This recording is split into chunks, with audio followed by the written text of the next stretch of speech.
네, 매일 아침 꼭 챙겨야 할 뉴스 딱 3개만 골라서 깊게 들여다봅니다. 뉴스 3개 시간인데요. 오마이뉴스의 곽우신 기자 모셨습니다. 어서 오세요. 네, 안녕하세요. 자, 그리고 박지훈 변호사 모셨습니다. 어서 오세요. 안녕하십니까? 네. 자, 첫 번째 소식 가보죠. 네, 여야가 부동산 입법 전쟁을 벌이며 어제 큰 갈등을 일으켰습니다. 상임위 곳곳이 파행을 겪었는데요. 이 더불어민주당과 미래통합당은 원내대표 회동을 시작으로 부동산 대책 관련 법안을 기획재정위원회, 행정안전위원회, 국토교통위원회 등 관련 상임위 곳곳에서 이 설정과 퇴장 등 충돌을 빚었습니다.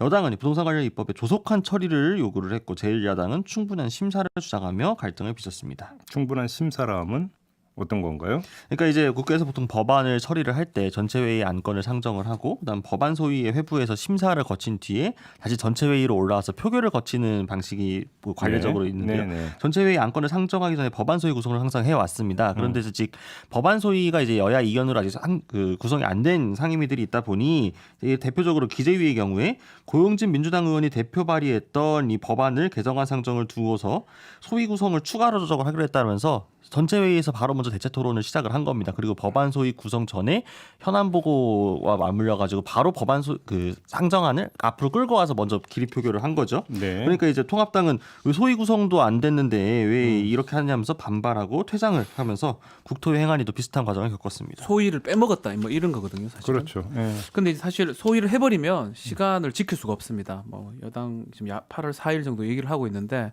그래서 여당 입장에서는 이제 뺐는데 또 관행하고 맞지 않으니까 여야가 지금 충돌하는 모양새입니다. 뭐 정책은 타이밍이라고들 하니까 뭐 이제 그런 걸 고려했다고 하는데 민주당 입장에서는 지금 일각이 여삼추. 아유, 지금 또 기다리면 네, 안 된다고. 그렇죠. 부동산 가격 폭등이 워낙 지금 정권 그렇죠. 때 악재로 떠오른 상황이기도 하고 또 실질적으로 세입자들 중심으로 실질적인 피해가 예상되다 보니 최대한 빨리 적기에 정책을 써야 된다. 홍남기 부총리도 어제 이제 그 관련 법안들이 조속하게 입법돼야 되는 강조를 했죠. 동시에 통과가 그렇죠. 돼야 된다고.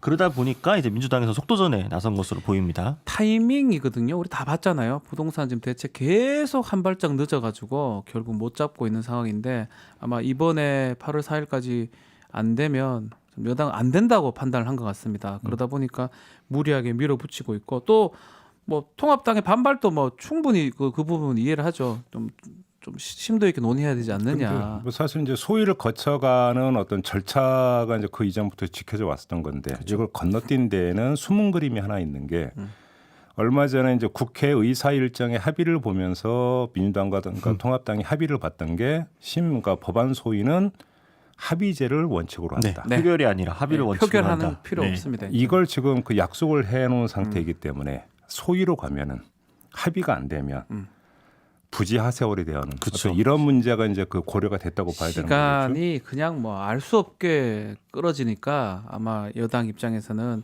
개별 의원들이 빨리빨리 지금 진행을 하고 있는 상황이 아닌가 그러니까 이제 보입니다. 저희가 이제 토요판인 청기누설에서 네. 이 소위의 어떤 그 의결은 어떤 그 상임위 어떤 그 준용하도록 돼 있는데 상임위는 다수결이다. 네.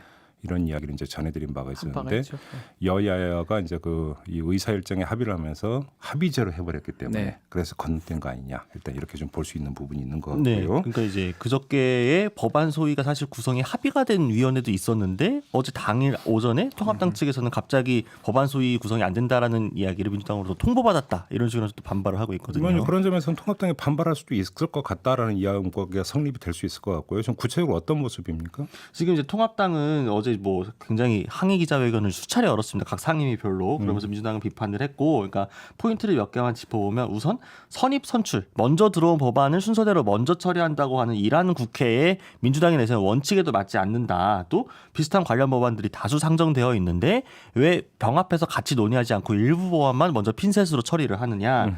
또 그러니까 그 법안 소위 구성 합의를 마친 것도 방금 말씀드린 것처럼 있는데 마치 합의가 전혀 안 된 것처럼 소위 구성을 미루고 결국 대체 토론을 전체회의에서 실시하려고 일부러 법안 소위 건너뛴 거 아니냐 이런 식으로 절차상 문제를 지적을 했습니다. 특히나 뭐 증세법인데 기본적으로 국민에게 부담을 주는 증세법은 심도 있게 논의를 해야 되는 거 아니냐 이제 이런 논리 등을 내세워서 뭐 오늘 긴급 의원총회를 열고 대책을 논의할 예정이라고 합니다. 다만 뾰족한 수가 없죠. 통합당 다수죠. 입장에서. 여당 쪽이 다수기 때문에 예. 뭐 사실 방법이 있을까 싶습니다. 뭐 이제 어떤 결론을 내릴지는 좀 기다려 보도록 하고요. 어제 경실련이 발표한 내용이 있었죠. 네, 그렇습니다. 그렇습니다. 그 어제 경제적인 실천 시민연합이 더불어민주당 의원들의 부동산 재산 내역을 앞서 공개한 바가 기억을 하실 텐데 통합당 의원들의 조사 결과도 발표를 했습니다.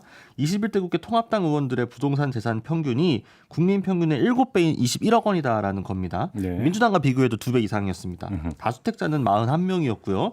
특히 이제 의원들이 보유한 주택의 60%는 수도권에 편중되어 있었고 네. 강남 4구의 주택을 보유한 의원 27명 중 22명은 애초에 지역구가 서울이 아니었습니다. 그러면서 이 다주택 보유 의원 41명 중에 10명이 관련 상임위가 할 수 있는 국토위나 기재위 소속으로 하면서 이 의원들이 유관 상임위에서 일하면 안 되는 거 아니냐, 배척해야 된다 이렇게 주장했습니다. 이건 누가 누구를 뭐라 할 수 있는 상황이 아니에요. 이걸 보면 이건 뭐 나는 걔않고 뭐 니는 잘못됐고 가 이거 다 비슷한 상황이거든요. 네. 그런 상황에서 서로 뭐 정쟁으로 당신들은 뭐 부동산이 그렇지 않느냐 그런 얘기를 과연 하는 게 맞는지 국민들이 봤을 때 아무튼 이제 그 관에서는 네. 청와대 혹은 정부에 이어서 이제 경기도 같은 경우도 다주택자 같은 경우는 네. 팔아라. 네. 이재명 지사가 안 팔면 인사상 불이익 준다. 어제 이렇게 이제 선언을 했는데 네.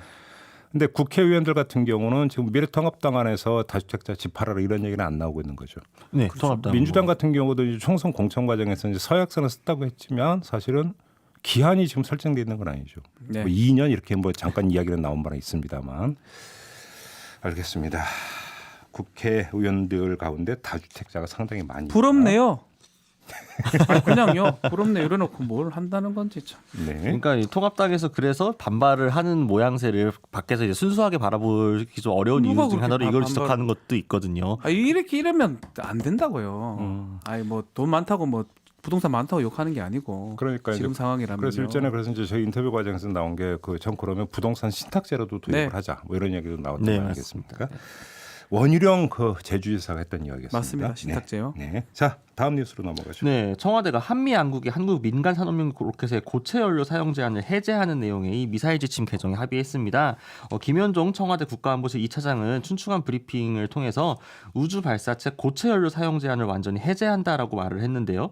그동안 이제 한미 미사일 지침은 우주 발사체 엔진을 액체 연료만 사용하도록 규제를 하고 있었습니다. 이게 상당한 의미가 있는 거라면서요? 네, 그러니까 이 고체 연료를 사용하는 민간형 우주 발사체 개발 및 생산이 자유로워질 전망이라고 하는데요. 네. 이제 김 차장의 이야기를 좀 옮겨 보면 대한민국의 모든 기업과 연구소 또 대한민국 국적의 모든 개인은 고체 연료와 하이브리드형 등 다양한 형태의 우주 발사체를 아무 제한 없이 자유롭게 연구개발 생산 보유할 수 있다라고 부연했습니다. 이제 지금까지는 이제 주로 액체 연료였다라는 액체죠. 거고 액체 연료가 이제 뭐 주입부터 여러 가지 이제 그 난점이 있다라는 거잖아요. 네, 그렇습니다. 이제 물론 추진력 자체가 좀 강하긴 하지만 워낙 그 과정이 복잡하고 또 그러니까 연료를 주입하는 과정에서 대기 시간도 필요할 뿐더러 위험도도 있고 그 설계 자체가 복잡합니다. 네. 근데 이제 고체 연료 같은 경우에는 훨씬 더 간단하고 또 가격도 상당히 저렴하기 때문에 훨씬 더 사용 그 범용성이 높다 이렇게 보고 있거든요. 그러니까 우리가 이제 그 나로 발사 때도 사실은 어떤 러시아의 네. 기술, 사실은 이제 로켓 기술의 핵심은 발사체 기술이기 때문에 또 발사체에서 이제 핵심이 되는 부분은 연료가 무엇이냐에 따라서 사실 뭐 자동차도 마찬가지잖아요. 마찬가지예요. 연료가 무엇이냐에 따라서 자동차 엔진이 달라지는 예. 거고 결국은 엔진의 성능이 자동차의 전체의 성능을 좌우하는 거 똑같이. 근데 고체 연료를 사용할 수 있는 길이 열렸다라고 한다면 우리의 로켓 기술이 이제 엄청나게 비약적으로 발전할 수 크게 있다. 발전할 가능성이 높을 것 같아요. 그렇죠. 예. 거기다 이제 로켓 기술과 미사일 기술은 그러니까 말만 다르고 똑같다. 뭐 이런 얘기는 이전부터 이제 뭐 나왔던 미사일은 거죠. 로켓이나 우주 개발 아니겠습니까? 그러니까 이제 그래서 이제 마지막 나온 게 한미 미사일 협정에 따라서 이제 사거리 네. 미사일 같은 이제 사거리 제한만 이제 그러니까 남겨두고 있는 것인데. 그러니까 그것 빼고는 지금 거의 풀렸다 이렇게 봐야 되는 거고요. 아무튼 뭐 이렇게 되면은 군사 위성을 뭐 마음대로 쏘아올 수 있다면서 우리. 그러니까 이제 감시 정찰 능력이 확실히 강화될 것으로 보입니다. 이제 연구를 계속하게 되면 이 자체 개발 고체 연료 우주 발사체를 활용한 저궤도, 그러니까 500에서 2,000km 정도의 군사 정찰 위성을 우리 손으로 쏘아올릴 수 있는 능력을 갖게 됐다라면서 김 차장은 한반도 상공을 24시간 감시하는 언블링킹 아이, 깜빡이지 않는 눈을 구축할 수 있게 된다라고 설명을 했습니다. 그러니까 지금 거 말씀드린 저궤도에서 2,000km까지. 네. 근데 지금 한미 미사일 협정 때문에 우리 그 사거리가 제한되고 800km인가 이렇게 네, 돼 있죠. 네, 맞습니다. 제한이 있습니다. 그렇죠. 근데 군사 위성용입니다. 군사 위성용으로 2,000km까지 쏘아 올리면 아까 로켓과 미사일 기술은 똑같다라고 얘기를 했잖아요. 맞습니다. 결국은 거기서 거기가 되어버리는 이런 문제가 있는 건데 그래서 이걸 그 미국이 오케이 해줬다라고 하는 거예요. 이걸 정말 이제 이런 이야기가 따라 붙는데 이걸 그냥 맨입으로 해줬을까? 이런 이야기가 지금 바로 이제 이어지는 거 아닙니까? 이게 네. 결국 한미 방위비 분담금 협정 요 문제에서 한국이 양보를 끌어내기 위해서 이제 풀어준 거 아니냐 이런 지금 분석도 있는데 김윤종 차장은 아니라고 했죠. 네, 일단 근데 뭐 구속으로 뭔가 부인했습니다. 있지 않을까요? 그냥 해줄 수는 없을 것 같아요. 그러니까 트럼프 대통령의 비즈니스 마인드에 따르면 네. 내 사전에 공짜는 없다. 네. 뭐 이런 거 아니겠습니까? 뭐 항상 그래왔죠. 그렇죠. 곧 알게 될 것 같긴 한데 일단은 그렇다고 뭐 김윤중 차장이 뭐 했다고 말하기도 안 되는 아니, 거니까. 뭐 근데 일단 전혀 그런 건 없다고 했으니까요. 근데 이거는 그러니까 저기 뭐냐면 그 가릴 수가 없는 게 방위비 분담금 협정이 타결이 된다면 바로 발표를 해서 액수 보면 금방 나오는 거잖아요. 네. 그죠?